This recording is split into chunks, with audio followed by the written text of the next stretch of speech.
बनून तयार झाली होती आणि तिथं आतापर्यंत टेस्टिंग चालू. 2 महिने मी घरच्या घरी वापरली. हे बघा, आधी मी 750 वॅटची मोटर लावली होती, त्यामध्ये एवढी स्पीड नव्हती देत. त्यानंतर मी थोडाफार खर्च केला आणि त्याला 1000 वॅटची मोटर लावली आणि बॅटरी आपली 28 एम्पियरची. कुठे दिसत असेल, ठीक आहे असेल ते. छोटं स्प्रॉकेट आहे, मागचं रेअर स्प्रॉकेट. आता आपण काय करायचं आहे, बरं ठीक आहे नंतर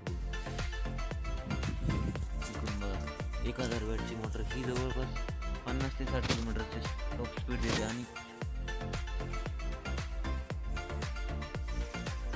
50-60 किलोमीटरचं स्टॉप स्पीड देते आणि रेंज जवळजवळ 28 एम्पियरच्या बॅटरीवर 25 ते 50 किलोमीटरची रेंज मला आतापर्यंत भेटली.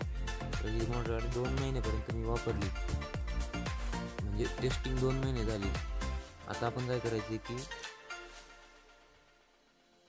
ही जी सिस्टीम आहे सगळी बॅटरी मोटर हे आपण चांगल्या गाडीला शिफ्ट करायचं आहे. ही आहे आपली गाडी, तर ते किट ह्या गाडीला वापरायचं आणि हे इंजिन पूर्ण आपण काढून ठेवणार आहे. इथं बॅटरी आणि ह्या जागेवर स्प्रॉकेटच्या जागेवरती मोटर येणार आहे.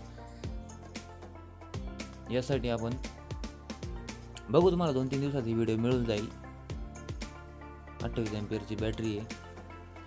बघू, शक्यतो बॅटरी आपण अपग्रेड करणार आहे, कारण ती बॅटरी ज्या आपण आधीच्या प्रोजेक्टला जी बॅटरी वापरली होती